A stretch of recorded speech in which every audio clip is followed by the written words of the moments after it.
G'day, bird nerds. Hey, great, somebody's here. Hello, YouTube. Just going to stick around a minute or two before I really kick off to let people get their notifications and get in here. I wouldn't want them to miss anything really important. But while we're waiting, hello. Why don't you let's see, where are you? YouTube. So you're on YouTube. Why not tell me if you're in Australia or where you're in Australia or if you're somewhere else? And let me let you know that what we're looking at, I'm in the wrong spot, aren't I? That way. Look at that. Those those handles up there, Megan Scanlon, Stephen J. Miles, Tanya Plibersek, they are from, what will it be, left to right? Megan Scanlon, Environment Minister in Queensland, Stephen J. Miles, Deputy Premier in Queensland and Planning Minister, and Tanya Plibersek, the Environment/Conservation Minister in Australia. They are the people who can save the far eastern curlew, that bird, from the proposed Toondah Harbour development. So, g'day Peter, nice to see you. Welcome. Regional WA. You really need to tell me, Peter, where in regional WA are, and we can start to tie that down. Hashtag Toondah there refers to the Toondah Harbour development on the shores of Moreton Bay in Brisbane, which is a known far eastern curlew feeding spot and dozens of other shorebirds. Hamilton Bay, fantastic. Thanks, Peter. So there are so few far eastern curlews left, and for 20 or 30 years, Australians have been saying, isn't it terrible what they're doing in Korea? Isn't it terrible what they're doing in China? Isn't it terrible what they're doing in Vietnam when it comes to not preserving wetlands and mangrove areas? And if most of them are gone, the heat's on us. So please, on Twitter, Facebook, I'm assuming it's going to work too on YouTube. Hashtag Toondah. Okay. All right. Let's get started. Really low key today because, well, I had a rescheduling. I was going to have a guest, but that hasn't worked out. So, I want to share with you some of my conservation heroes and, new subscriber on YouTube. Oh, and it's somebody I know. Hello. I hope you're popping in quickly. I'll be able to see if you do. Someone I've interviewed too, by the way. That's good. So, Peter, let's, because we're being really intimate here, Peter, let me know. Do you know about Blackpink? I'm guessing that's Fran who's just jumped in. Hi, Fran. See, it's good when there's, not thousands of people and I can be really, really conversational. Peter and Fran, yes, hello. Here we go. Let's do all this. Hi, Fran. Hi, Peter. Peter's in Hamilton Bay. Fantastic. Both of you on YouTube, let me know. Do you know who Blackpink is, and do you know why they're kind of important and why I might be talking? Yes. Okay. Peter, you are about to be schooled, my friend. How about you, Fran? If I said Blackpink, what would you be thinking? Oh, sorry for the dead air too, everyone. All right, let's take me out of full frame. Let's bring in the other page. Let's put that on full screen, and let's see if I get a copyright strike. I must also make sure that we are getting video. You'll have to tell me, Fran, you're going to have to tell me, and Peter, if you can hear the audio, because sometimes it gets a bit wonky. So here we go. Hi, this is Blackpink, and we want to share an important message with you all. We are the first generation to have grown up in the digital age, and that makes us unique. Since we have grown up connected with each other through technology, we have a lot in common regardless of where we live on Earth. And today, we're united once again as we're facing a common problem associated with the times that we live in. 우리가 살고 있는 지구는 우리가 태어난 이래 점점 더 병들어가고 있습니다.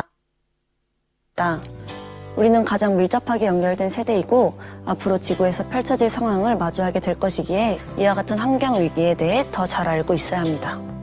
I realized the seriousness of this problem after noticing the amount of waste the Earth is collecting each year.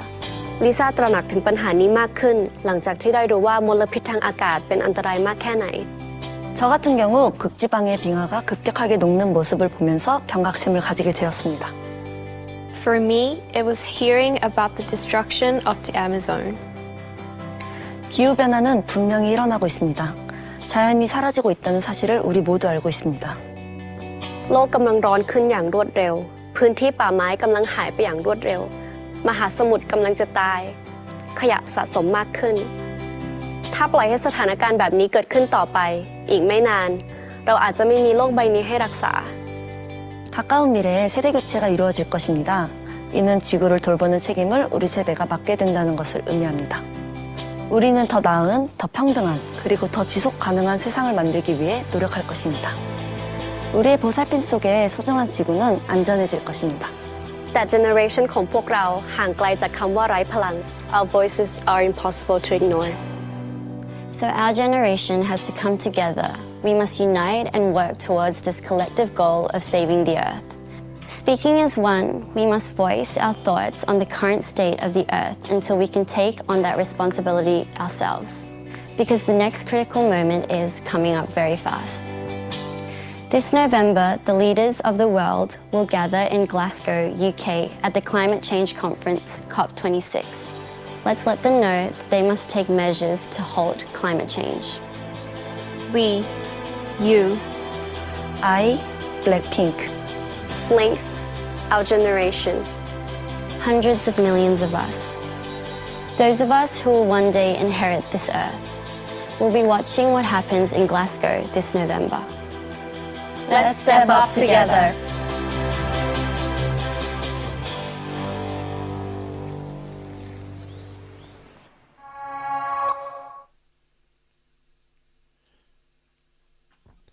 So that was good. Didn't get a strike, so I'm happy about that. Didn't get a copyright strike. Now, Blackpink, let me... hello, Facebook, too, by the way. Nice of you to join us. Now, Blackpink, 82.5 million subscribers on YouTube. That video has been viewed 3.5 million times. Now, they are one of the biggest, perhaps the biggest, K-pop band on the planet. And what, for me, is important is that there's no branding, there's no nothing about what they decided to do. They were watching David Attenborough. Let me remove that from the screen. They were watching David Attenborough documentaries and realised, holy shit, maybe this is a little bit fucked up. And they are massively popular amongst young people, and they didn't need to be sponsored by anyone to have something to say. And they took it upon themselves to invite themselves to COP26 and try to get some more voices, young voices, into the argument, apart from one of my other conservation heroes. So it gives me some sort of cause for encouragement, shall we say, that that something might actually happen when there are celebrities who are not being paid to say something and are getting off their own, getting off their asses and doing something off their own bat. And for that, I'm really happy.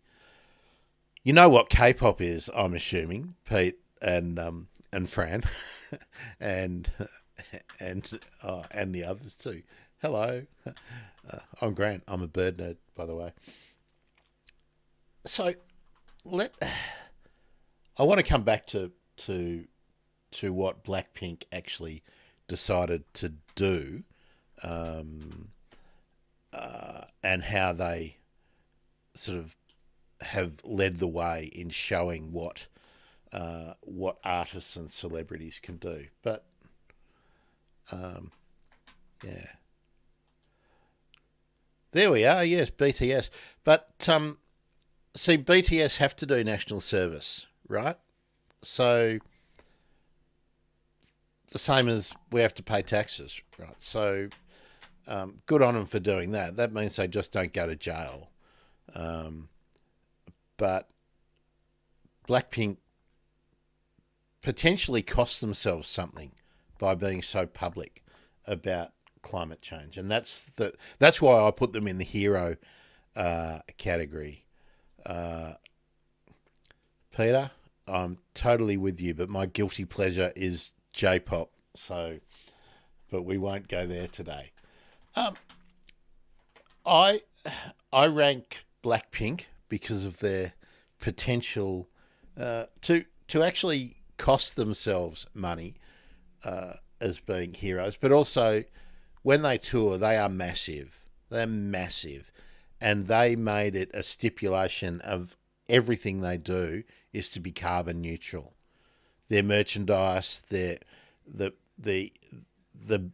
so they forced everyone who deals with them, everyone who is a leech off their whole industry, and it's massive.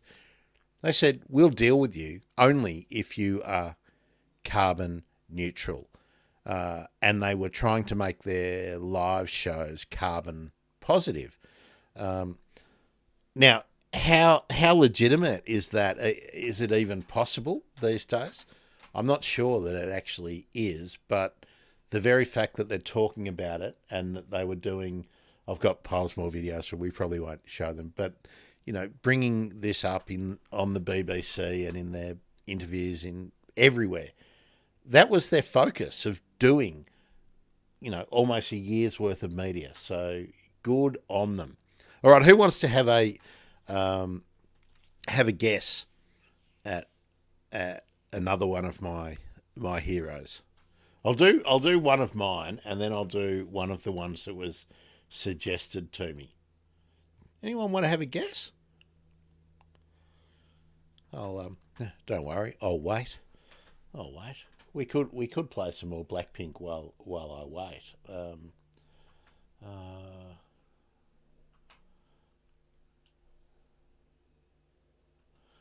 Let's see. I think, is there a video there?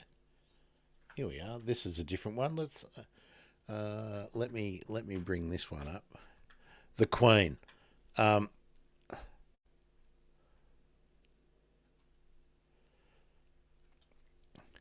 Okay, now there's a whole lot of issues. Let's go through some of the oils. Yeah, I didn't put the oils in, Peter. The Queen, Fran. I don't know what you're going on about with the Queen for her canopy project. Yeah, but can someone with all those estates and who is into hunting and racing horses really be a hero for the environment? No fucking chance. Sorry. Midnight Oil. Be nice. I don't know. Okay, Peter, let me tell you why the oils aren't in there. Because I've reached out to the oils a number of times to try and talk to them about the environment going back about 3 years, and not only have they not appeared, and I don't expect them to, but I didn't even get the courtesy of a reply. So, and I tried a number of ways directly through, a number of ways. So, no. But the oils have been fantastic in promoting environmental causes. I'm not actually sure. I'm not actually sure whether they've gone so far as making sure everything that they do is carbon positive or carbon neutral. I'll look into that. But yeah, there's no doubt that Peter Garrett and look, Rob Hurst with the songwriting and everything have been massive in Australia. But yeah, Peter, good. I'm just going to play this one too while I wait for your suggestions about some other people. You could hear the audio, right? Just someone tell me that so that I make sure that the settings are right. I don't want to be playing videos or anything that you can't hear because that would be stupid. So, tell me you could hear the video on the Blackpink video. I could see and hear. Okay, great. So let's. This is another Blackpink one, and I'll just play this while. Gives you a better idea of what Blackpink are.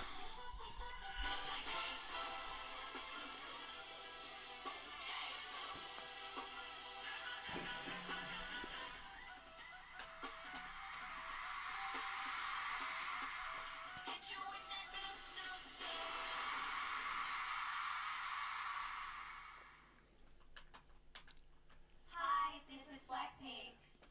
Recently, we've been hearing more and more news about climate change. We're not experts and we're not fully aware of all the issues, but we do care about our planet and we want to learn more. We learned that our world is changing. Every year, we're seeing more extreme weather, things like heat waves, droughts, and flooding. 수많은 이유 중 하나는 바로 지구가 자연 서식지를 잃고 있고 많은 자연 환경들이 빠른 속도로 사라지고 있기 때문이라고 합니다. I was born in 1997. At that time, 4 to 6% of the Earth was made up of natural habitats. But now, only 35% remains and more are disappearing every day. These places and the animals and plants that live in them are important for our life on this planet. They help control our climate, provide food, water, and even the air that we breathe. But it is not too late. We can still decide to make it better.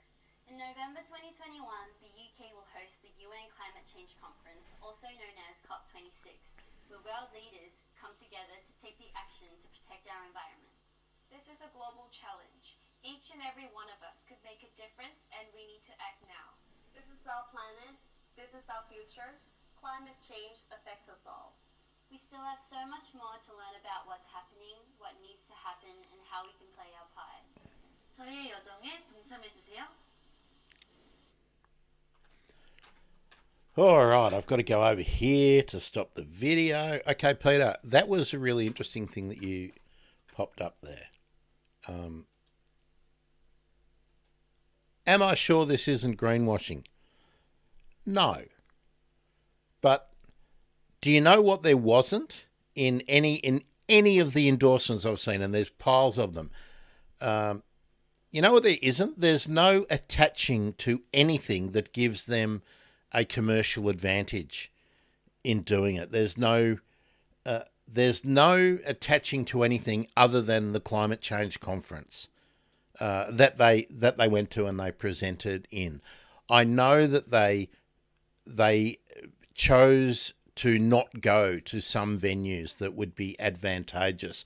I know that they refused interviews with certain outlets that they determined not only weren't on brand, but were actively against climate positive messages. So where I'm prepared to give them a big tick is that it's potentially cost them a lot to come out and do this. I'll put it back onto you, Peter. I'll put it back onto everyone. You mentioned Midnight Oil, and they have, without doubt, a massive track record of being social justice activists. And Peter Garrett was crucified as an environment minister here. I mean, the fact that they hung the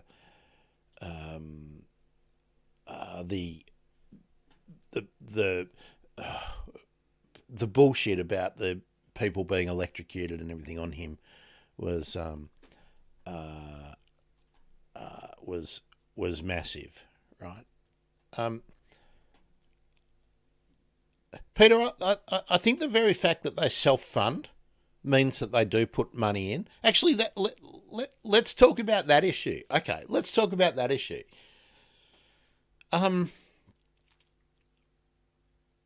If you only donate to a worthy cause, to get a tax advantage, is that a sacrifice? I don't think it is. I don't think it is. If you, for instance, if you give $10,000 to a cause that attracts tax deductibility, and it might be a perfectly worthy cause, but you only give because you get a tax deduction, how does that stack up against giving the equivalent amount of money where there's no financial benefit back to you? It's a question, right? My personal value system is that if you only do something because there's a financial benefit in it and you wouldn't do it otherwise, you are not committed. That's bullshit. I mean, it's just, I guess it's value set, isn't it? But I'm a bit of a bastard about that. Excuse me while I get rid of all the Blackpink stuff and get ready for another one. Did you like their stage presence and everything like that? I mean, can you name? I was trying to watch something on SBS on demand yesterday, right? And the ads that came on were consistently celebrities pushing their shit in front of me. But they were for Tiffany and for, I don't even know what bloody fragrances and whatnot they are. But, that's not, yeah.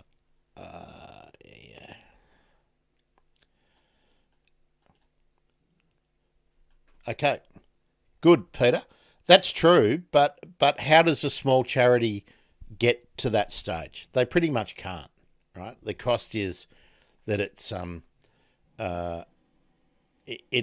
so big, and actually the legislation that came in under the last government make it really hard just to exist as a charity.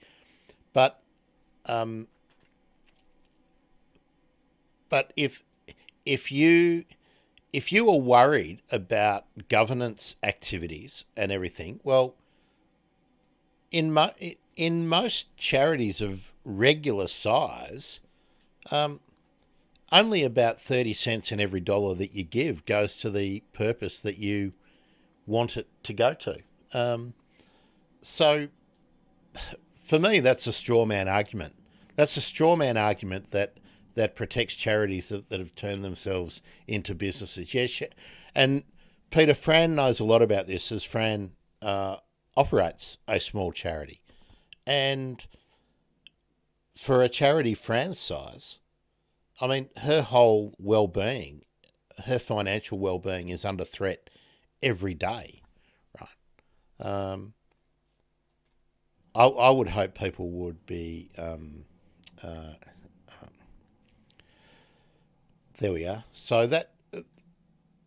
that's a really interesting problem, isn't it, Fran? Because because you have to invest. You have to actually develop a cost structure to get donations. That means that most of your donations get sucked into things. Yeah. Now, Peter, that's a really, really interesting point, isn't it? Because you do need to trust the charity. But why does it need to be a charity, right? Why? I mean, direct. Yeah. I often think that time is more important than money. Yeah. This is a huge thing. Peter, if you want to find out about Fran's experience, her interview with me is up on YouTube, and eventually it'll get out into the pod feed. Okay, let's okay.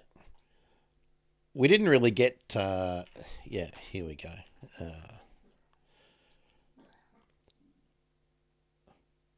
Eventually I'll start talking about what I've been considering with the bird emergency and why I am not going to become a charity. Yep. Let's see if either of you can guess one of my heroes.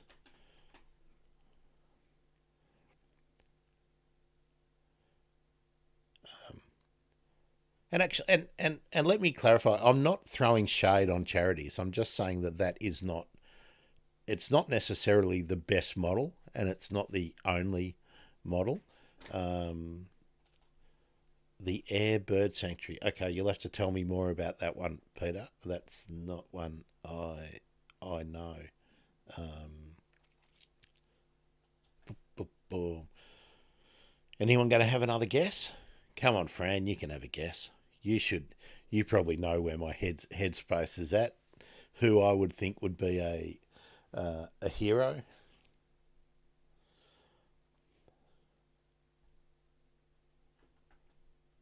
All right, I'm just gonna put the first one up. Let me just get the share screen thing happening. Get the right tab open. Bob Dylan. Bob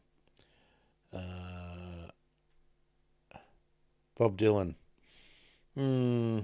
No, I'm not giving him a conservation hero. Be interested to know why you think he might be a conservation hero, Peter.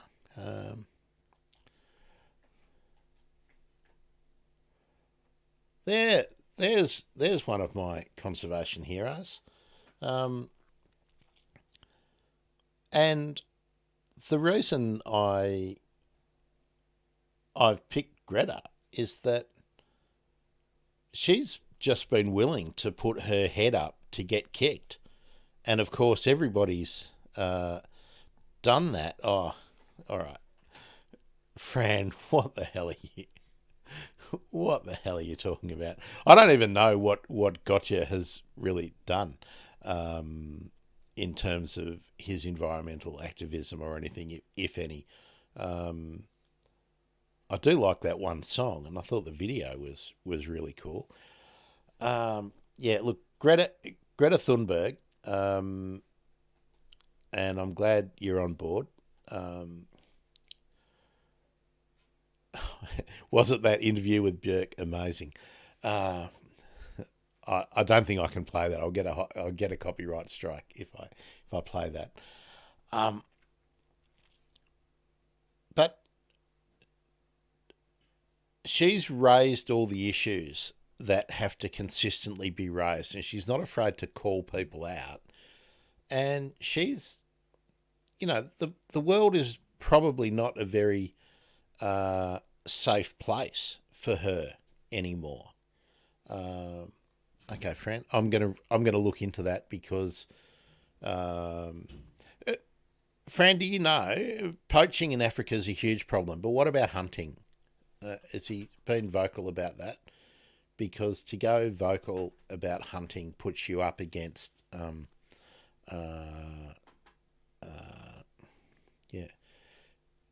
yeah, Peter, I'd be interested too, if you can pop in the chat or something what the Air Bird Sanctuary is.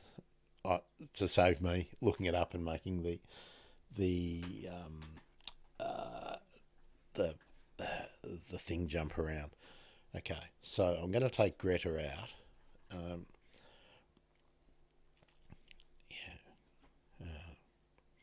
Yeah, that's great. Okay, I'm giving him I might reach out to him to talk about that, Fran, because that's really, really, really, really cool. Now, does anyone want to? Hello, well, new people. Hello, hello, Twitch. Nice to see you on Twitch. We're talking about conservation heroes who qualify. Oh, Jesus Christ. Sexfind.pro. Well, guess what? You are going into block. See ya. Bye. That. Don't you hate that? But that's the risk of doing any of this. Yeah. Oh well, they're gone. Sometimes we get some interesting chat from the spams, but no, not today. Okay, I'm taking Greta out of there because we all know about Greta.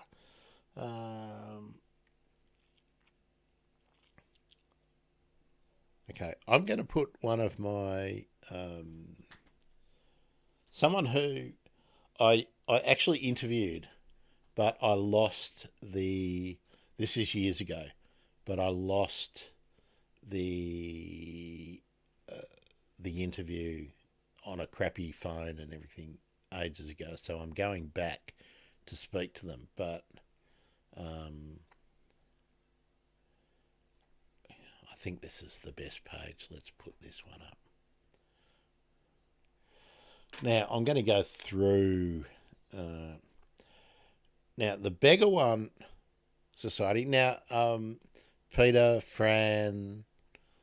Hello, new people. Let's see. Sorry, while I come back here. More on YouTube, more on Twitch. Hello. Now you're all following me on Twitter. I assume. That's my Twitter handle there, by the way, in front of my name. That's the Bali Starling or the Bali Miner, and I went to Beggar One which is in Bali, and they here we are. Look, their website's been updated since I last played on it. There's the Bali Starling. Now they actually began a captive breeding program and have been instrumental in breeding and releasing Bali starlings and developing a separate site, conservation reserve, and with their ties to the community, forest rangers, they've put in a school in the community. Now I'm going. Here we go. I'm going the wrong way. I'll take them down. It's really difficult to do this with it and keep on top of the chat. Okay. Jesse Panazzolo. Fran, please tell me more, or tell us more, and we'll talk about that. Hi, Barbara. Welcome. Don't think we've seen you before. Yeah, Bob Brown for sure. I haven't thrown him in here because I think everyone knows about Bob Brown. Certainly a consistent champion from my point of view, and he's done what a lot of people do. And look, Peter Garrett, to give him credit too, was prepared to do, and that is stand for office. And when you stand for office, the scrutiny on you is amazing. Bob Brown's been prepared to be arrested. That obviously puts him in jeopardy as a medical practitioner, getting criminal convictions. has a huge negative impact on your life. If you are wanting to pursue professional activities. So, yeah, hero, dead set. No doubt about it. No doubt about it. Anyone else want to put another guess there? Yeah, Barbara. And the more I think about it, Bob Brown is probably in Australia the current sort of hero for me. I just didn't list him because I think everybody knows about Bob Brown, and what he's done has been consequential, right? The wild rivers in Tasmania probably would not have been saved without his high-profile activity. But hey, Bob Brown didn't do it on his own. There's hundreds, thousands of people, all the people who are prepared to be the Tasmanian Greens, standing for Parliament. That's hard work. All of those people, all the canvassers, all those people are heroes.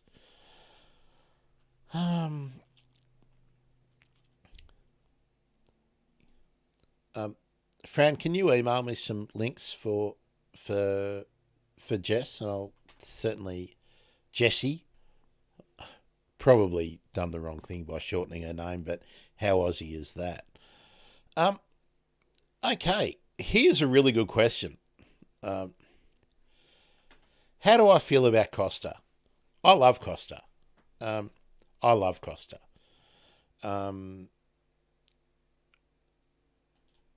I haven't nominated Costa as a hero because Costa's got a job to do what he does, right? And this isn't a knock on Costa. I love Costa. I think the way he has highlighted Millie Formby's wing threads, going hang gliding and with her and really promoting Millie's journey around the country to raise awareness and raise funds to protect shorebirds like the curlew right here. Millie's a hero, dead set. Costa is raising up the voices of people who are being heroes in his own right. He's a really significant figure. I love Costa. But Costa's also paid to do his job, and he does it really, really, really well. Landscape architect, horticulturist, deeply sympathetic, obviously, to every one of the causes that I share, I think. And in terms of a media figure in Australia, I think he is the most significant person continually putting things out there. But hey, he fronts Gardening Australia on the ABC, and I kind of expect it. But he's really bloody good at it. So, yeah. And look, Costa dips in and out of the things I do. He is a supporter. He's a ally. So, yeah. What did I say? I love Costa.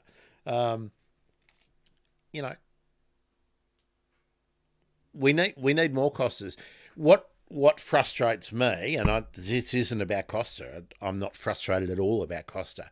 I'm frustrated that on the other networks there isn't an equivalent Costa. Years ago there were other people on commercial networks who would be doing things other than promoting the latest. Oh, look at this potting mix. Look at this brand of potting mix. Look at this brand of pot. I don't reckon anyone who's promoting products for their own financial gain is a hero. I don't think it's bad, but it's just not being a hero. Whereas once upon a time, you would see things being pushed on certain shows, but some of those people who were doing it turned out to be pretty dubious people. But they did make positive positive impacts for some things we care about. Just trying to think. In terms of, okay, David, Fran, that's a good one. We're getting to him. Let me just talk a little bit, perhaps, about Gardening Australia. I reckon Gardening Australia now, and if you're overseas, I'm sorry that we're being very Australian centric, but if you're not in Australia and you're in the chat or something, tell me and let's talk about some of those issues. I mean, Fran did bring up gotcha with poaching in Africa, and that's no doubt a really significant issue. I really admire Josh on Gardening Australia because he always highlights the sort of tread lightly approach, and I think as you normalise that, that's really important. I think that's great. There's a number of people on Gardening Australia now who I think are pushing good messages. And obviously they've been selected from the pool of all the people who want to be on Gardening Australia. Hell, I wanted to be on Gardening Australia once, but I wanted to be on Landline too. That's another story. Actually, that's a good story, but we'll save that up for another day. Yeah. Let's get here. Sir David. Actually, let's get to Sir David in a minute.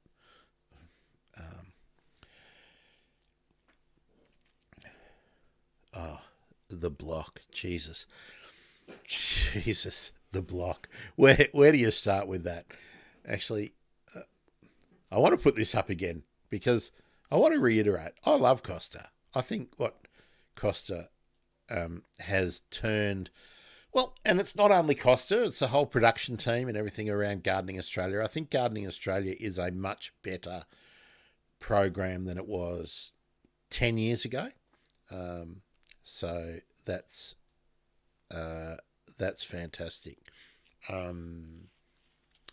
Yeah. Sir David. Okay, Fran, it will not surprise you to know that when I go to my tabs, I will find this dude, Sir David Attenborough, definitely is one of my heroes for conservation. He's iconic. But let me spread it around. You know, the Natural History Unit of the BBC, they're the heroes. The producers, the fixers, the on-site cameramen, the people who hoist David up into the trees, the people who do the research, the people who find all the local places to highlight. They're the heroes, right? I mean, which Attenborough series was it? Oh, I can't remember. But Danny Texera was featured for the work she did on Kangaroo Island on the glossy black cockatoo. Danny's the bloody hero, right? David Attenborough is the figurehead and his commitment is unwavering. He's a hero, definitely. Maybe controversial view, I don't know. But once you become as well known and as famous and as significant in the movement as David Attenborough, I expect him to be vocal. I expect those people to deliver messages that can make a difference. So, yeah, good on him. Susan, I hope when you say you don't even watch it, you are talking about The Block. Peter, I'm assuming that you mean you don't watch Gardening Australia and you always miss it. I hope you're not saying, I always miss The Block. I deliberately missed The Block. I couldn't think of anything worse than watching that. And actually, I think that's an exploitative and a stupid program. But there's just my view. Good. Let's get some conversation going. Yeah, I agree. What? Yeah.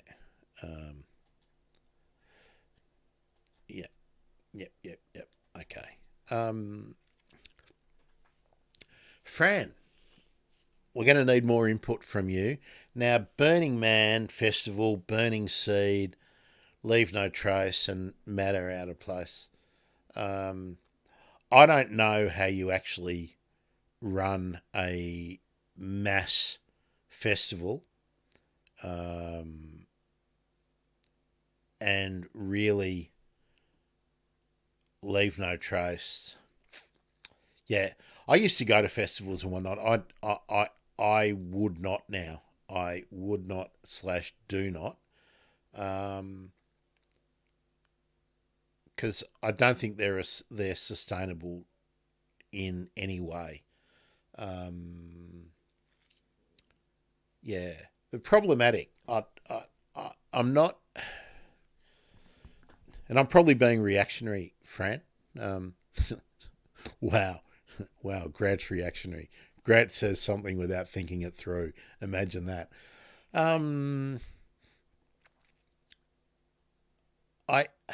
I think if you're going to try and say that we are, and look, I know nothing about Burning Seed. I've only seen some stuff about Burning Man. I don't know how overarching they say their policies are. But I think if you're going to attach a label, and Peter, here's where I think greenwashing comes in. If you're going to say we are environmentally sustainable or carbon neutral, I don't know what the claims are. You guys can educate me on it. But I would say you have to be very careful about who you book. You need to be very careful about who all your agents are, your booking agents, your promotion agents, your ticketing methods, things like how you cater for cars, car parks. It has to be, front to back. And sometimes I don't see much evidence of that. I might be wrong. If I'm wrong, tell me. I'm wrong a fuckload of the time. I'm wrong an awful lot of the time. But I'm happy to go back and recognise where I've been wrong. Did any of you see the really interesting discussion on Twitter between me and someone who was taking me to task about my stance on logging? That was fun yesterday. I don't think I was wrong. Where are we? The block. Okay, we been there. Peter's saying yes, Gardening Australia. Yeah, I do like it. Peter, it's repeated, and you can also go to ABC iView and watch it. Yeah, I don't reckon I'm too old, Peter. I just don't dig the young people of today, the music of today. No, I'm not in that. I'm not in that camp either. Let me throw up. I got here. Yeah, Susan, that's true. Susan, did you catch either of the shows that I've done with Daryl Jones, where we did specifically talk about wildlife overpasses in Queensland and then in other parts of the country? I might suggest, without being a total ad for previous shows, I've done one with Daryl on his own, talking about some of his books and the wildlife overpasses, and we also did a Monday with Holly with Daryl. Really good stuff. Actually, there's a lot more I'm hoping to do about wildlife overpasses, underpasses, and continuing that linking fragmented stuff. Susan, really interested. Tell us what your PhD is. Let's discuss that a bit when we're talking about heroes. Actually, that fits really in, and I didn't want to be talking about all the people I've already talked about. But frankly, if you're doing a PhD, and what are you living on? 20 grand a year for 3 years? Depending on what you're researching, Susan, you're a bloody hero. Fair income. People think that it's all ivory towers and things are easy. You make a real significant sacrifice, I reckon, to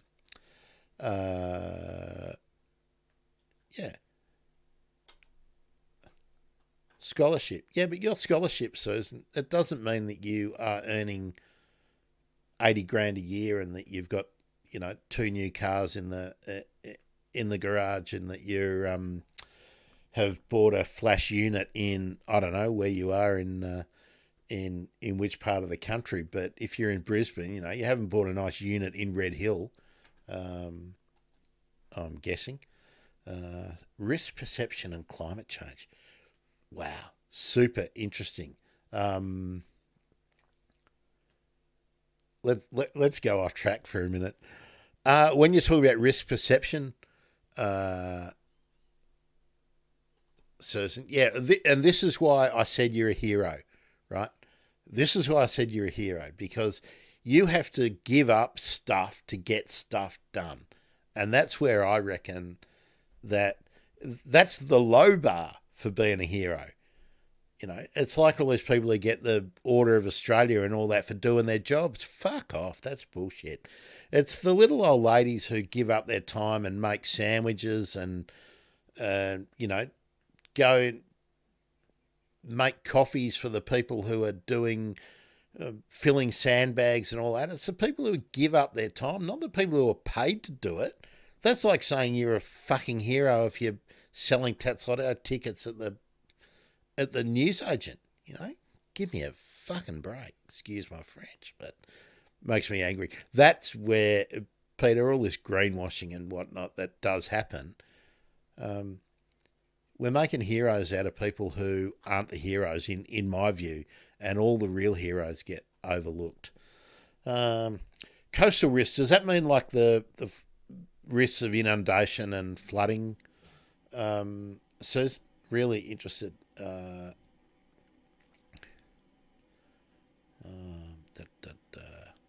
don't know what we were talking about with that one.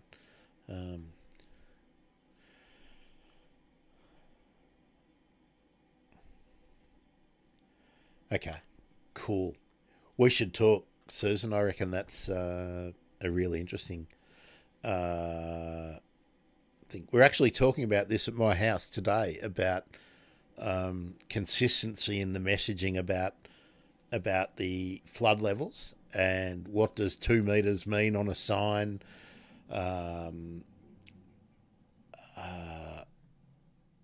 It's. I don't think people have got really any idea of what a 3 meter rise in the levels of the seas and the oceans mean for so many people and so many places around the world. Really, really, really interesting stuff. Susan, which university are you doing your PhD through? Can I ask that? I'll queue up another hero while we're at it too.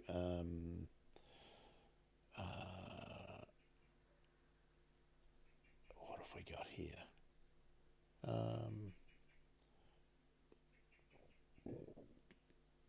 Okay.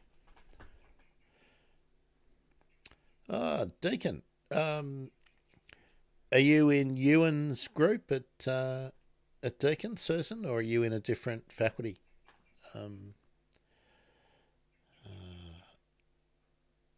let me pull that one out. We'll stop that screen.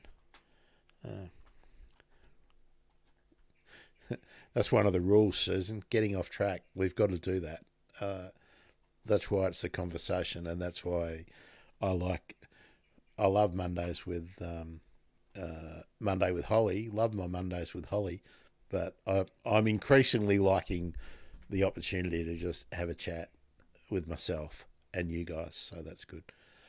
Natural resource management. Okay. Comms. Does that mean psychoms, Susan? Are you in psychoms or are you in general PR comms? We can have a conversation about that too. Let me just get another screen, another tab up for another one of my heroes. We probably all know about Dian Fossey, do we? A primatologist and conservationist with the mountain gorillas. Of course, there was a famous film made about her. She worked with Louis Leakey, Gorillas in the Mist, all that kind of stuff.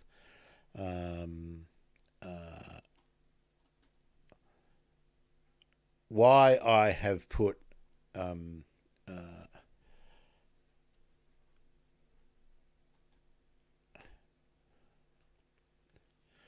School of Communication and Creative Arts. Okay. Really, really, really interesting. Love to talk about that down the track. Yes. Now, the reason I've put Dian Fossey up, and spoiler alert, Jane Goodall's also coming up. Now, Peter, you're doing really well today. I don't know about Ronnie Khan, so give me a bit of an insight. The reason I've gone with Dian Fossey and Jane Goodall is their longevity and consistency, and how they have continued. Jane Goodall particularly has set up foundations and institutes around the world, and the focus has been on local people enhancing their skills, as well as protecting, obviously, local animals, being a very broad scale force for increasing skills, understanding across the world. And I mean, if you've listened to many of my shows or watched many of them, you know that I often don't give the whole issue of awareness a big tick. I think there's more than enough awareness out there. I think people are aware of the problems. I think what we need is upskilling local people, less saviours coming in from outside, and let the local people become the heroes, which is one of the reasons why I love Begawan, because they have upskilled their local people to become rangers, become protectors of the forest, to have transitioned away from perhaps the illegal trapping and sale of wildlife, and actually recognise its intrinsic value and often its commercial value to themselves in another way, which changes the way a community views its surroundings. And to me, that's really, really important. The Oz Harvest dudes are really significant, yeah. There's a few fringe issues which I reckon are problematic, but I'm not going to knock those guys at all. I think sometimes when they partner with other organisations that can't demonstrate a real commitment to the kind of change that is required, that becomes problematic. But I understand, and as Fran would probably suggest, sometimes you need to make that compromise when you're a charity, because you need to keep existing, and especially once you've started employing people. So yeah, I think it's really problematic if you've got a lot of commercial arrangements with, we've been hearing about getting rid of plastic in packaging and whatnot for, 20 years, 25 years. It's still out there. Actually, I noticed something today, that the coffee that I generally buy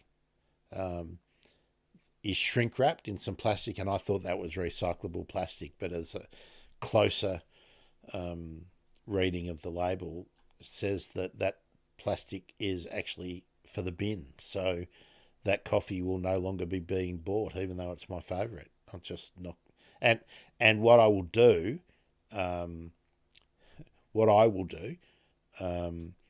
is take that plastic. When I take my recyclable plastics back to the soft plastic collection, I'll actually take the bit that I can't put in the soft plastic collection, and I'll take it to the service desk so that they can clearly identify which coffee it is, and I will make sure at the service desk, I'll give it to them, and I'll say, I will no longer be buying this. Here you are. You can dispose of it. Here you are. This piece of unrecyclable crap. And yeah. So, all right. So we've done Jane Goodall. I don't need to bring her up, do I? Because we've done Jane Goodall.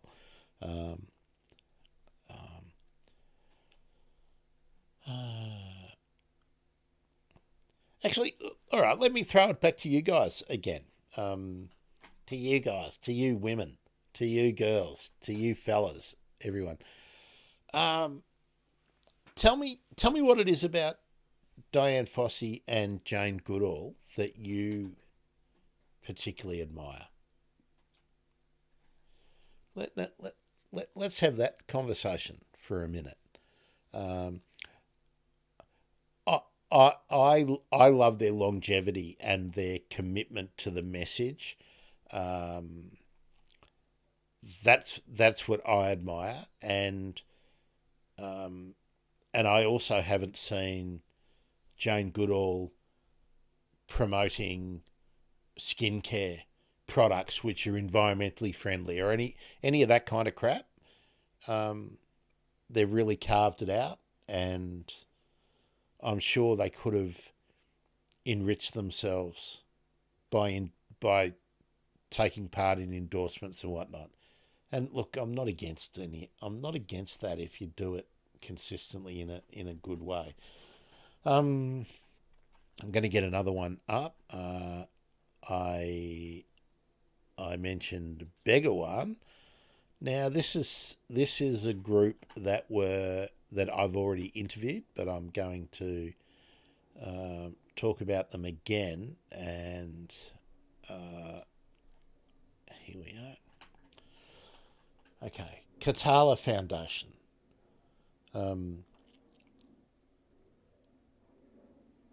Let me get the About Us up here. Now, Katala is the Filipino word for the Philippine cockatoo, and if you have a look at it, the Philippine cockatoo looks a lot like a corella, and indeed it's very closely related. It's to our corellas and the sulphur-crested cockatoo and the galah. What Katala does is they've been protecting forest areas where the cockatoo lives, and there's bugger all of them left. And they started up in 1998 as a conservation project. And what I really admire about it, apart from Indira and the staff that are involved, is that Indira and her husband have trained local people to be forest rangers and protectors, and it's working.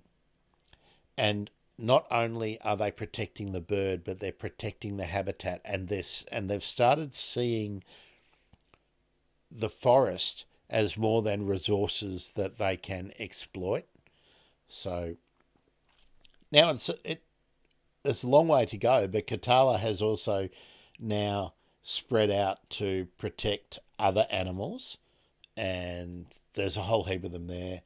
PhilippineCockatoo.org.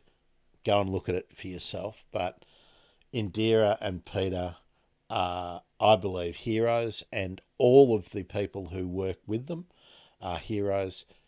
There's an episode in the Bird Emergency podcast feed on Indira and the Philippine cockatoos. So I just wanted to get that out there. Now, what else has been going on? Yeah, Fran, that's a really, really good point, that both Diane Fossey and Jane Goodall were not quiet women who just accepted the way it was going. So, yeah, really significant voices. For me, up there with David Attenborough, the two of them. And let me throw in a controversial one. I don't know. Now, I'm guessing Fran and Peter, if you're still with us, you're probably old enough to remember Joy Adamson, the Born Free books. Now,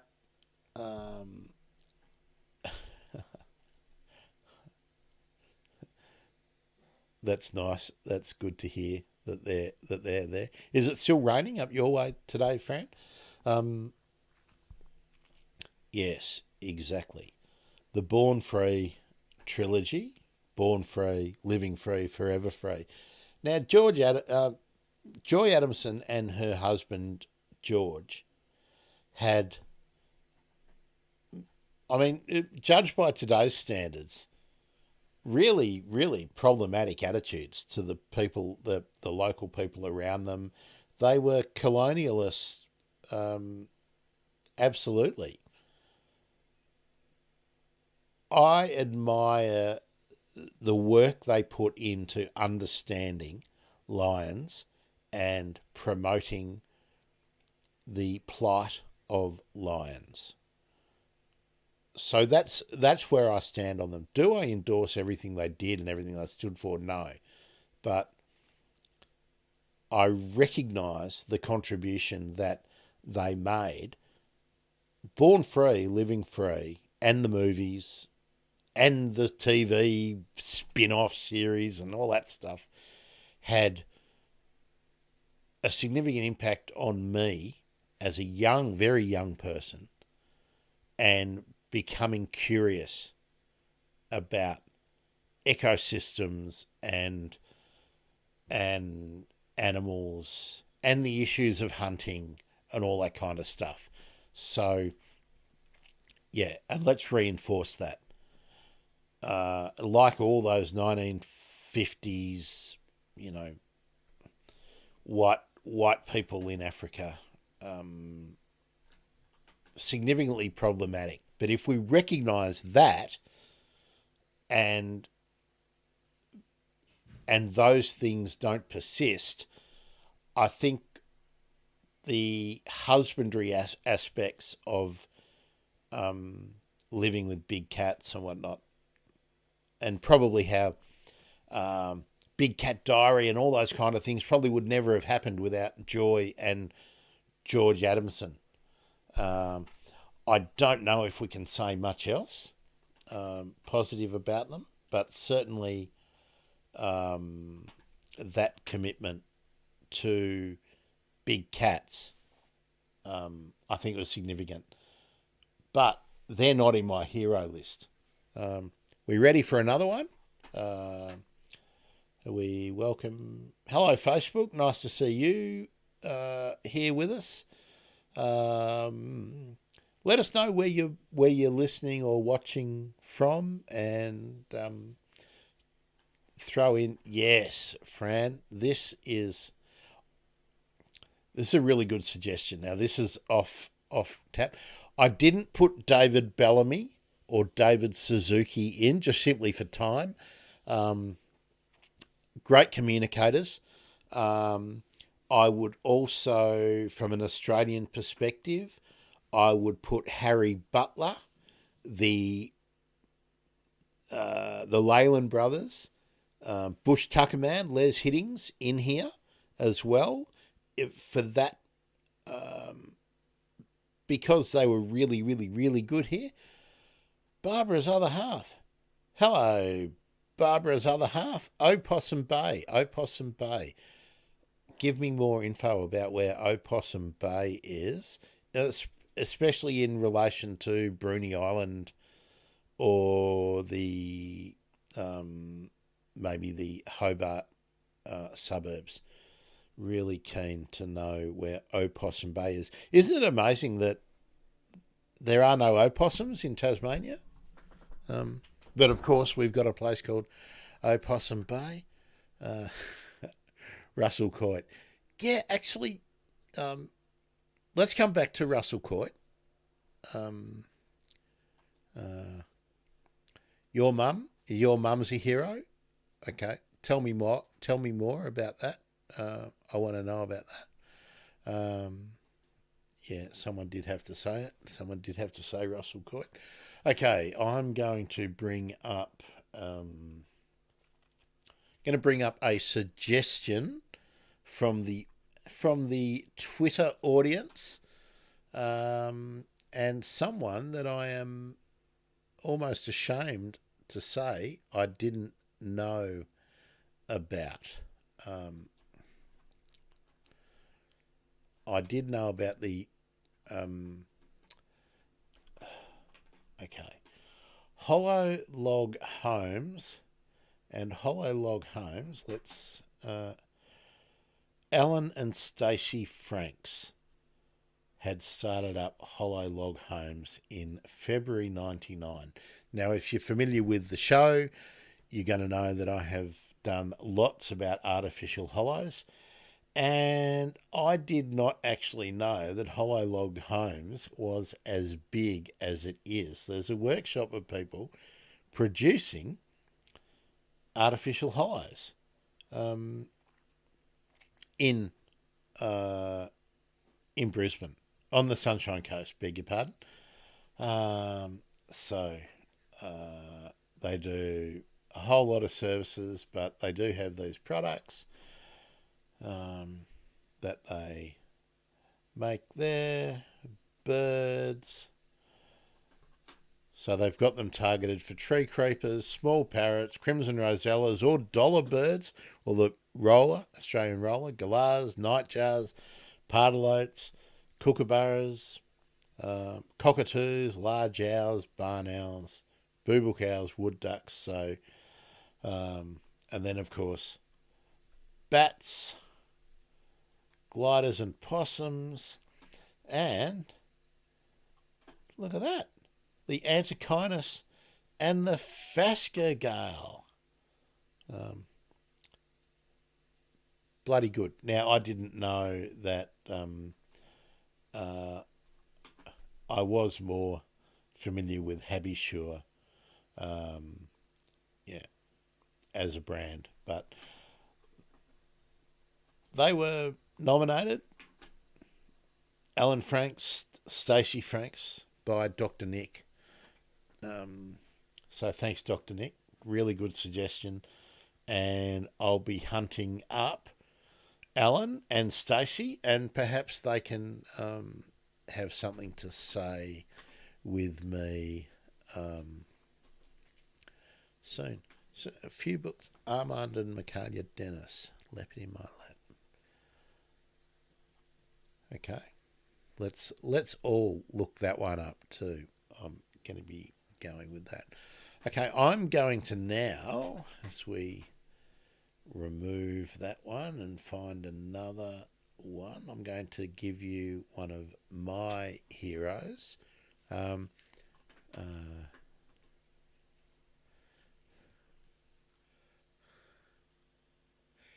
Yeah, thanks, Ian. I know about the opossum being an North American mammal. Not a marsupial, though, I don't believe, is it?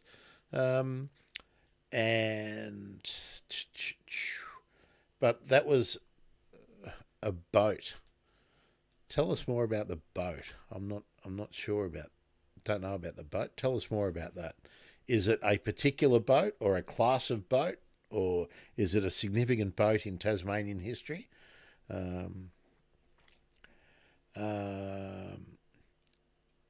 Okay, Fran, you're talking about your mum. Good on your mum. One of my uncles, actually two of my uncles, three of my uncles perhaps, really significant influences about conservation for me particularly. Not so much birds, but definitely conservation. One of my uncles was a real bird nut. That's always the fun, isn't it? You've got to get kids books to learn about birds and animals and binoculars. There we go. Yeah. Fran, do you reckon she'd be proud of the impact that you've had?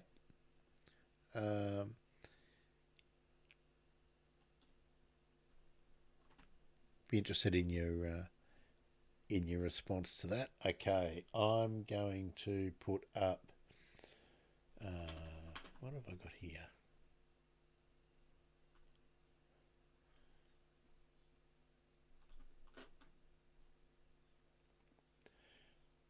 Right, a couple of things here. I'm going to put this time. I'm going to do the screen, not just the tab. I'm going to do the window because we're going to swap between a few.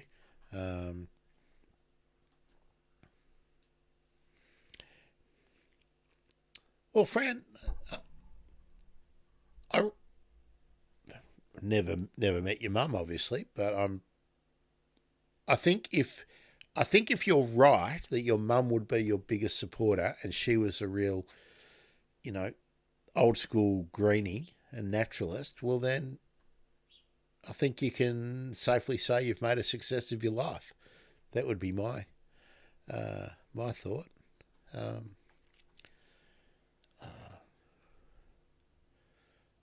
Binoculars. We're going to do a show about binoculars soon. I'm about to purchase a new pair and I'm tossing up what to get. Really significant purchase, isn't it? Okay.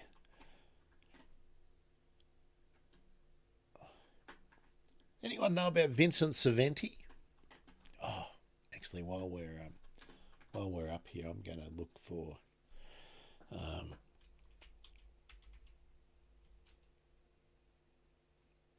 Why is that showing up? Bear with me while I do this. This is the hard thing about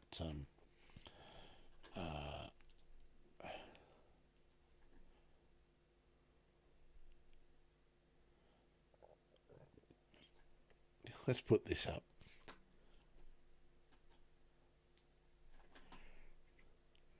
Does anyone remember this? Does anyone remember Australia's wildlife heritage? That's part 31, $2.50. Now, I collected the whole lot of these. Now, they're not showing the binder. Here we go. Let's see, the 7 volumes in the binder. There we go. Does anyone remember that? That's what I had when I was a kid. And each one of those binders had all these different issues in. Look at that. The Story of the Forest. I remember that one. See that? That's what I had as a kid. God, yeah. And they had these little plastic stickers for folder number 1 through to folder number 7. I had the whole lot. I collected them for years. I think it was 72 or 76 for the whole set. Let me let's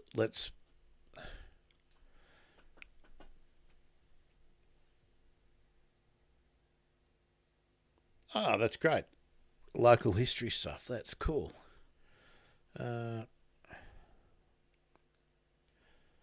Yeah, that's really good. Fran, let me promote another podcast. I know there's. I don't know if you've checked out Weekend Birder. That podcast is out there now, and one of the recent episodes was about selecting and using binoculars, setting them up right and everything. So check out Kirsty Costa's Weekend Birder podcast, and you get some tips there. So who's given us the thumbs up? Good on you, Ian. Thanks for that. Does anyone remember Australia's wildlife heritage? Fran, I don't know if you were if you saw them, but perhaps Peter, if you're still here, you might be old enough to remember Australia's wildlife heritage. But the reason that's up there is because that's how I got familiar with Vincent Saventi. Now, I'm just going to read out some of these highlights from Wikipedia. Born in Armidale, Western Australia, the youngest of 8 children of migrant Croatian parents, graduated from the University of Western Australia in geology and psychology. And I remember he was really interested in rock formations and whatnot. So that was really cool. But he was a researcher at the CSIRO. And I remembered he was a teacher. I think he was a secondary school teacher, but then became a writer, lecturer, filmmaker. He joined the Royal Australian Ornithologists Union, which basically became BirdLife, in 1942, served as its branch secretary or state representative for Western Australia 1943 to 1959. And in 1946 became a life member of the Wildlife Preservation Society of Australia. In 1956, he bought a movie camera and began making documentaries, and turned into Nature Walkabout or Walkabout, which was really important.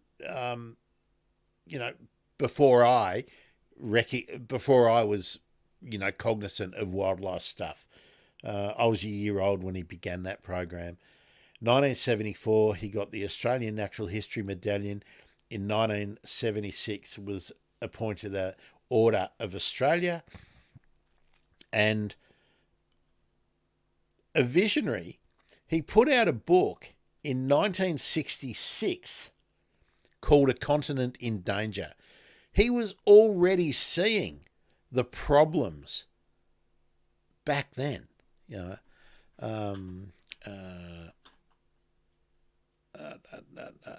Let's have a look.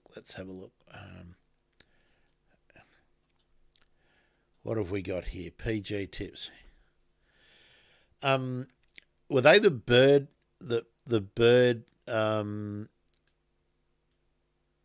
cards that used to be in Tiny Tips Tea? I think I remember. I collected those volumes, 3 volumes of bird swap cards that you glued in. Is that the ones? I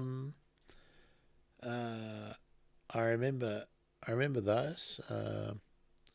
Before your time, Peter. You calling me old? That's terrible.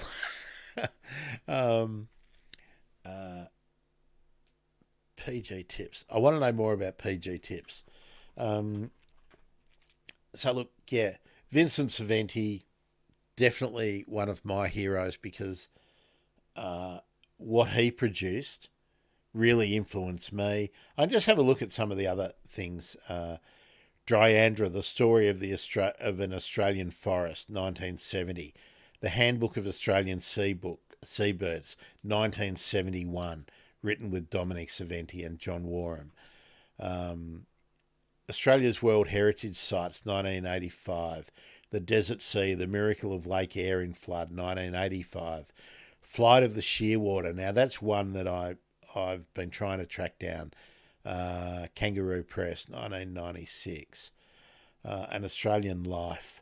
Memoirs of a Naturalist, Conservationist, Traveller and Writer.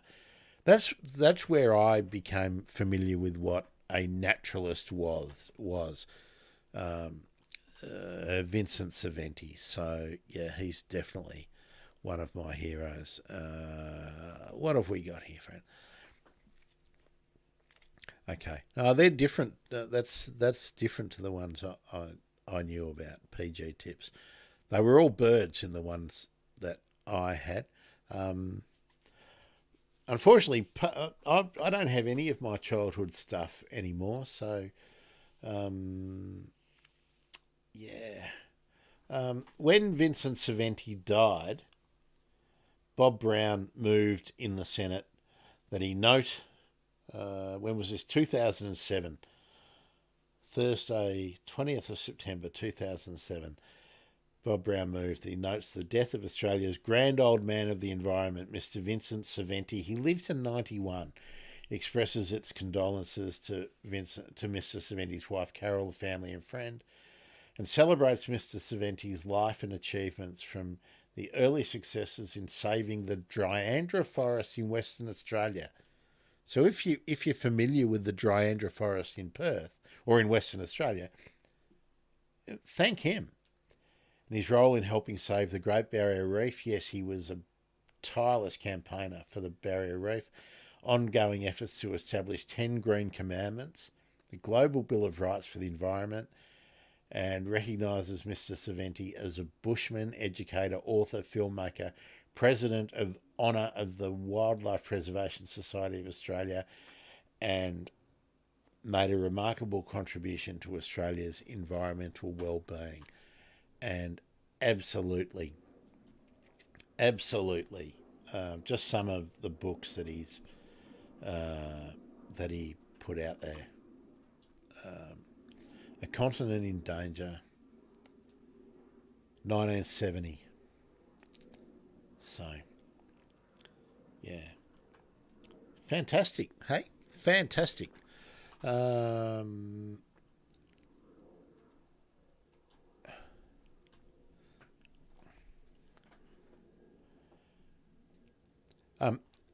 They're a good pair, Susan. Susan's just put in that she remembered looking at Nature Walkabout, a pair of Nikon Aculon A30s. I'm looking at those at the moment too, Susan. Thanks, Barb. Thanks, Ian. Facebook Love. We love Facebook Love. Yeah, okay. Now, excuse me. Another suggestion. Yeah, Susan. A lot of people recommend them. I don't think you can go wrong. You can spend an awful lot of money with binoculars. I'm not going to, simply because I'm planning on doing lots of travelling, and they're going to get knocked, and they're going to possibly stolen, and all those kind of things. And I need a camera, and I need a new computer. I need a whole lot of stuff to do more stuff, and I don't want to get a bloody mortgage for a pair of binoculars. Okay, who is next? Here's another suggestion from the audience. Hugh Possingham. I'm going to put this image up. Hugh's the Queensland chief scientist. He's also a professor of mathematics at the University of Queensland, and he's a massive bird nerd. Former guest on the show too, so you can listen to my conversation with Hugh. champion for birds and conservation over a long, long period of time. Chief Scientist of the Nature Conservancy. Dedicated conservation hero. Outside of his regular job. And he's been recognised more and more for the work he's done. So Hugh is right up there. Now, what have we got here? Yes, we're talking about the Aculons. Good price point. I agree. Yeah, that's right, Fran. I mean, look, that's always a decision you've got to make. Are they going to be the best? No. But look, hey, I'll happily review binoculars or accept binoculars to try out and whatnot if people want to do that. But, I think for purchasing, for the way I go and look at birds and whatnot, I also want an eyeglass to look at seed capsules and grasses and magnifying stuff. So I need a bit more stuff, but I also need things that are small and lightweight, because part of my project for the next couple of years is to travel as far and wide as I can in a low carbon manner. Just want to show you too. Let's off track too. I want to show you what I got sent. Let's just stop the sharing for a minute on here. I got sent this to review. Nice book. Can you see that? I chased them up after seeing some things on Twitter about it. A collection of essays, I guess you'd say, from a number of people about low carbon birding. I've got to do a review of it soon. I haven't finished reading it, but really important. And it's kind of like what we're talking about all the time, that isn't it great to you've got to you've got to be mindful about what you are doing and how you are doing it. So, and again, Greta, that's why I'm on board with Greta. Gee, more people on board. Hello, YouTube, Facebook, Twitch. Nice to have you all on board. If you're new, if you've just come in, we haven't gone through everyone yet, so still got some more heroes to talk about. Let's recap. Who have we done? We've done Greta Thunberg. We've done Vincent Saventi, Australian. We've done Diane Fossey. We've done hi, Mon Fock. I'm thinking Mon Fock is actually Monica someone. Let us know. Or have we got Mon Fock? Vincent Saventi. Who else do we talk? I talked about Blackpink because of their commitment to raising awareness, but also turning their massive global pop empire into something which is carbon neutral or carbon positive. We talked about the Begawan Foundation, who are working to preserve the Bali starling or the Bali myna in Indonesia, in Bali, which is one of the rarest birds going around, but is also the little bird on my Twitter profile, which is a little photo I took with an old iPhone years ago when I visited them. We've talked about the Katala Foundation, which is preserving the Philippines cockatoo. Jane Goodall, Diane Fossey. Have I caught up with everyone? We've talked about Bob Brown.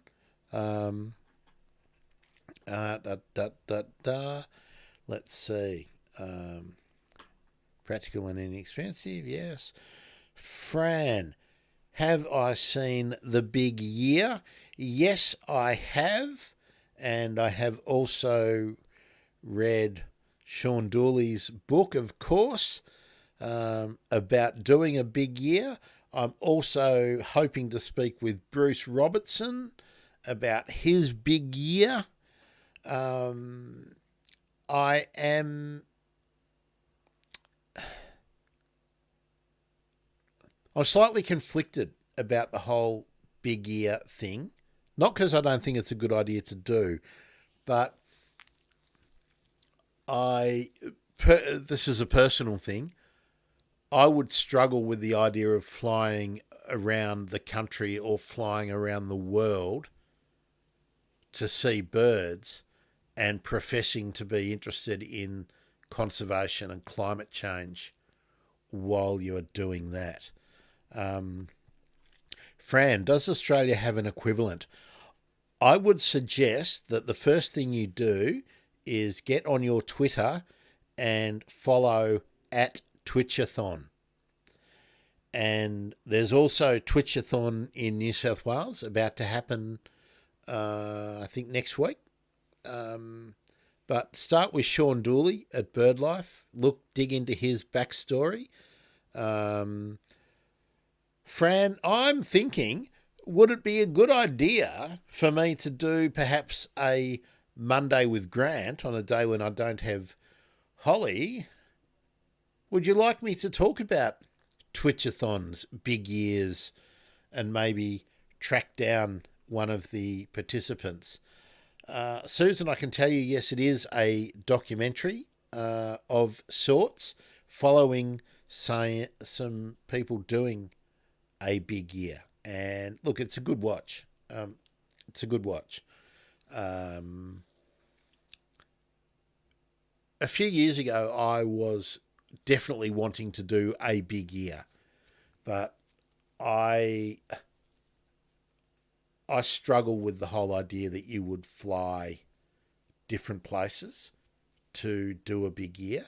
If I can get, I don't know if I've shared this before, but when I can get an e-bike and a trailer, that's going to be one of my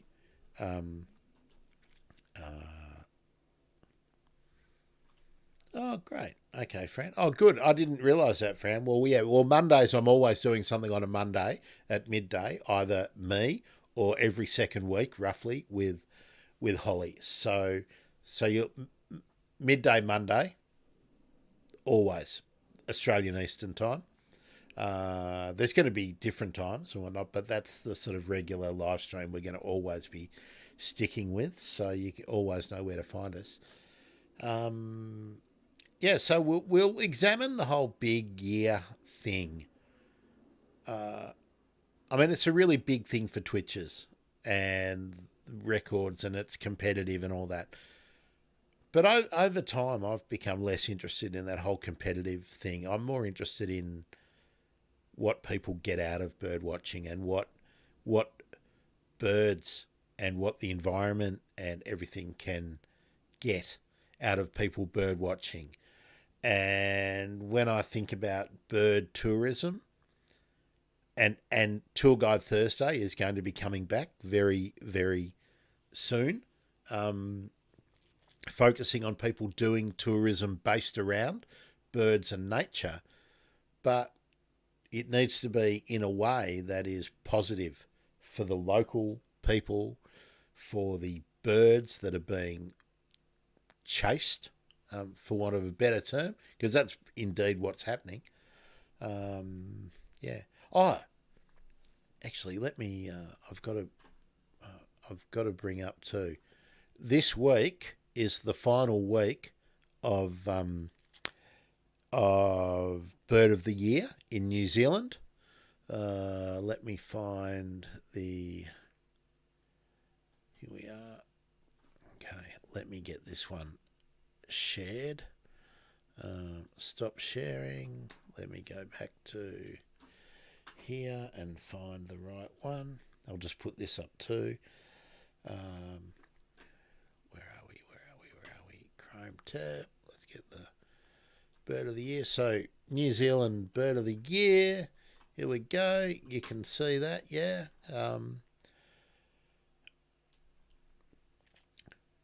Now look at this. New Zealand has got really cool birds, and Bird of the Year is going until the 30th of this month. So this week keeps going. Winners announced on the 31st of October. Now, look, they got some amazingly cool birds, but let's, on these, have a look at these little labels. Rockhopper penguin, in serious trouble.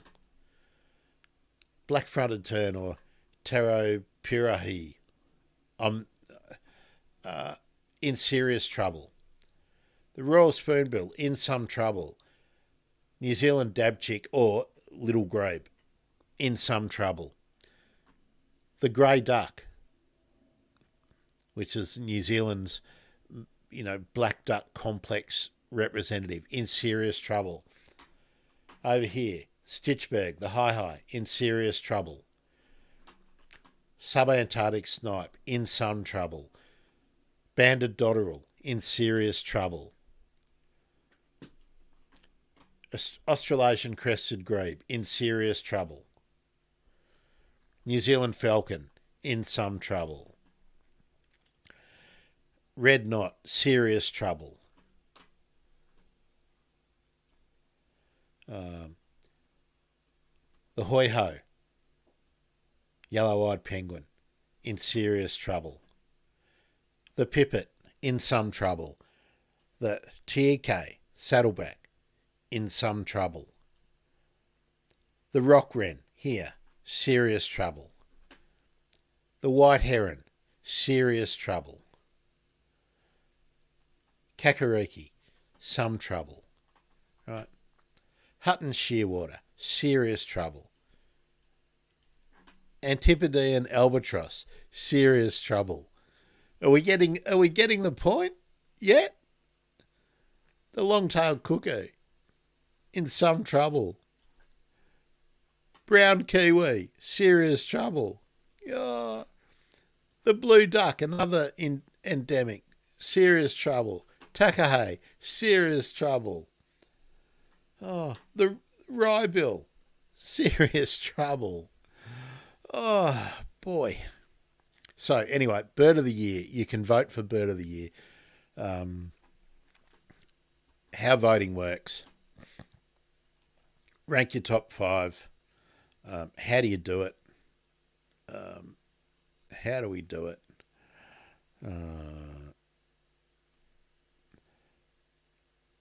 That's a good question. How do we do it? How do we do it?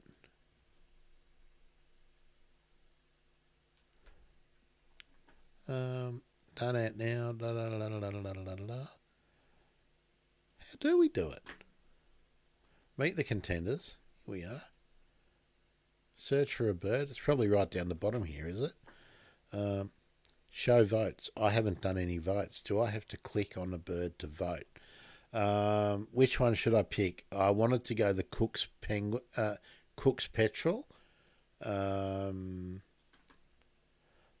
Or I should do the Tawaki, because we've done an episode on Tawaki. Let's have a look. Is this a vote?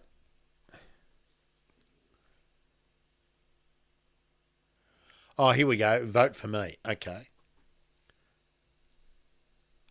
I've voted for Tawaki. Where's the Cook's penguin? I want to do Cook's petrel, beg your pardon. I want to do that because I also interviewed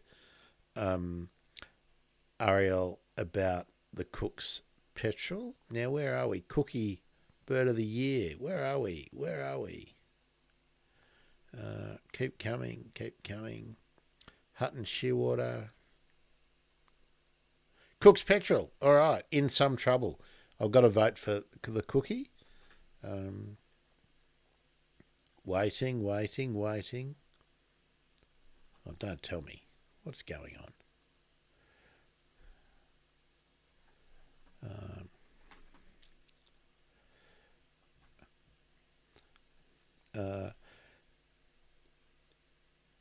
Mon, I'm assuming that you're asking about all those losses in New Zealand while we're waiting for what's going on with the cookie. Come on. Bloody reload that.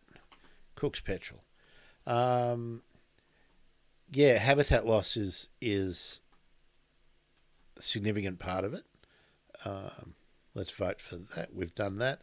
Now, I've also done the Takahe and the New Zealand dotterel. Okay. I don't want the northern New Zealand dotterel. It's the southern New Zealand dotterel we talked about on the show. So we've done the Takahe. We've done the... I'll vote for all the ones that we've done on the show. Takahe we have to find. I've talked about that on the show. Where are we? Come on, where are we? Takahe. I saw you before, so you're down here somewhere. No? Weka? No. Southern New Zealand dotterel, we did that recently, so we better vote for them. Okay, we've cast a vote for them as well, so I'm not doing any favouritism here. Takahe, here we go. In serious trouble, we did do them. And Kakapo. We've got the Kaka, we've got the Kia. Let's look for a Kakapo. Of course, we did the Kakapo because the Kakapo is an amazing bird. And Dr. Andrew Digby and the recovery team. Actually, I should have put them in as heroes too. The recovery team over the years for the Kakapo is not there. Why is that? Maybe because everyone knows the Kakapo. Okay, can't vote for Kakapo this year. Okay, we've done all that. All right. Stop the sharing. Stop the sharing of that. Okay.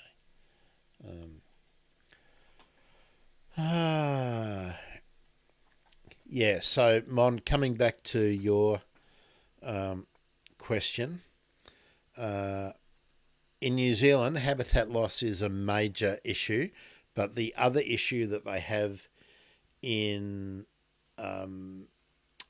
New Zealand is feral species. Funnily enough, the rainbow lorikeet and the kookaburra, Australian brush-tailed possum, are massive issues in New Zealand. Stoats, ferrets, rats, mice, they have a significant problem with all of those that we don't have here. Also cats, of course, but but New Zealand have made a commitment to pest-free New Zealand, which is really significant, and I'm following that, and we've got more interviews coming up with New Zealand.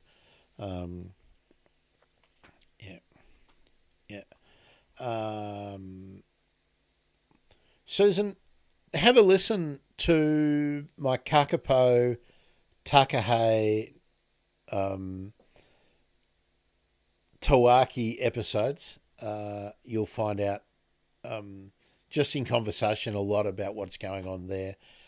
And yeah, possum pie is actually a thing in New Zealand, so that's pretty amazing. I think there's people making a business out of possum pies. Now there's something up here, Barb, sorry. Save our Lungana Valley environment in Tas. Okay, Barb, Grant at thebirdemergency.com. Send me some info and I'll look into it because I know nothing about it, but I will look into it and see what we can bring up. All right, Barb, I'm going to hide that one again. Sorry. Where are we getting? We're getting almost to time to wrap up. Well, we only got a few minutes to go. I'm just seeing if another audience suggestion for a hero. So I'll go back over here to the right Chrome tab, and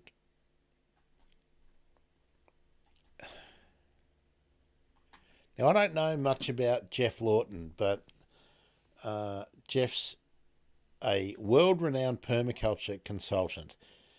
Now, of course, if I was going to talk about heroes in permaculture, I would talk about Bob Mollison, Bill Mollison, beg your pardon, David Holmgren,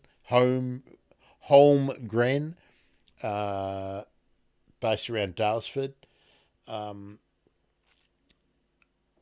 I used to be really big into the whole permaculture thing, especially at the time. About the time I went to Burnley to learn horticulture, but I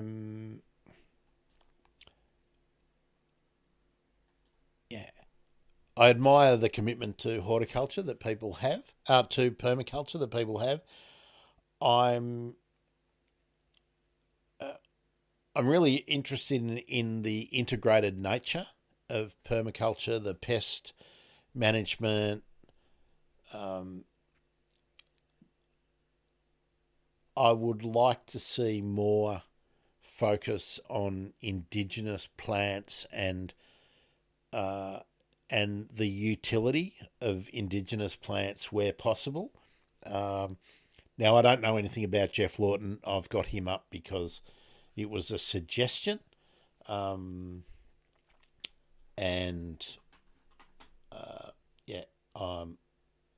all for that. What I do,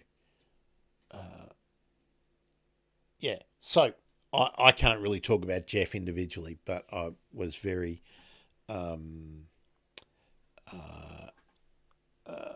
very interested in permaculture. I think that there's I do think there's a lot of people paying a lot of money to be schooled in permaculture, where simple horticultural principles, which are easy to get anywhere, anytime, are available. So, yeah. I'm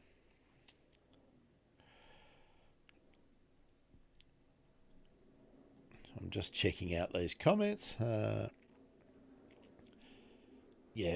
I mean that's it, isn't it, Fran? That if you put the plants that the birds can use, they will use them. They will come in and they will use them. I think we've done Hugh, we've done Geoff Lawton, we've done Hollow Log Homes, we've done Alan Franks from Hollow Log Homes, we've done Jane Goodall, we've done Diane Fossey, we've done Big Sir Dave Attenborough, we've done Katala Foundation for the Philippines cockatoo, we've done Begawan Foundation for the Bali starling, we've done Greta Thunberg, we've done Vincent Saventi, who is probably my massive hero, just simply because of the influence he had on me as a kid. Anybody else you want to throw in the mix while we're here? I mean, I could probably mention a whole lot more. Oh, look, I need to also, because I did it right at the start, hashtag Toondah, the Far Eastern Curlew. The Toondah Harbour development is under review now. Now is the last time, the next couple of weeks, is the last time that we can make an impact saving well-known habitat for the Far Eastern Curlew on the shores of Moreton Bay in Brisbane. At Megan_Scanlon, Twitter handle for the Environment Minister, Conservation Minister in Queensland. At Stephen J. Miles, the Deputy Premier and the Planning Minister in Queensland. At Tanya_Plibersek, the Environment Minister in Australia. They are the people who can do something about the Toondah Harbour development proposed by the Walker Foundation, the Walker Corporation in Queensland. Yes, build it and they will come. So, hashtag Toondah. retweet, retweet, retweet, write your own tweets, use the hashtag, check them out on Facebook, let them know that you are interested, and I'll be flogging that horse until it's too late. We're gonna do a lot about ponds and whatnot. Organic gardening, habitat gardening with Grant is launching this week as well. I've been putting it off, but we're just about there. And I think I'm getting my new camera next week, which will mean I'll be able to then go out on site and take some reasonable footage and do some decent interviews out on site with some people. Bill Molyneux. I left Bill Molyneux and Sue Forrester off my my list of heroes. Now,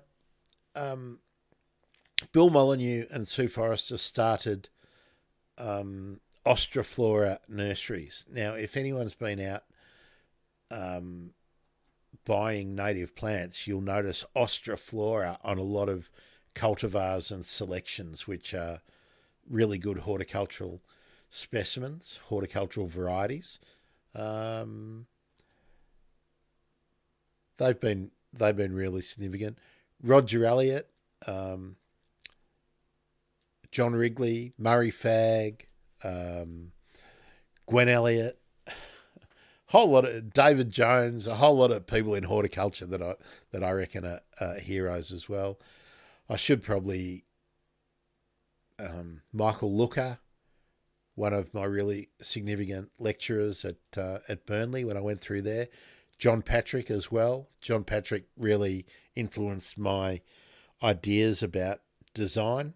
So did Michael. Yeah. There we are. Okay, folks. Last chance to have something to say. I hope you've enjoyed learning a little bit about my heroes. I hope you've learned something, and I hope you'll go out and look with fresh eyes.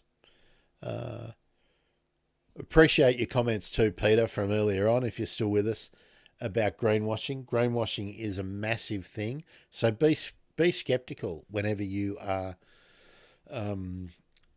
being bombarded by any of these messages, and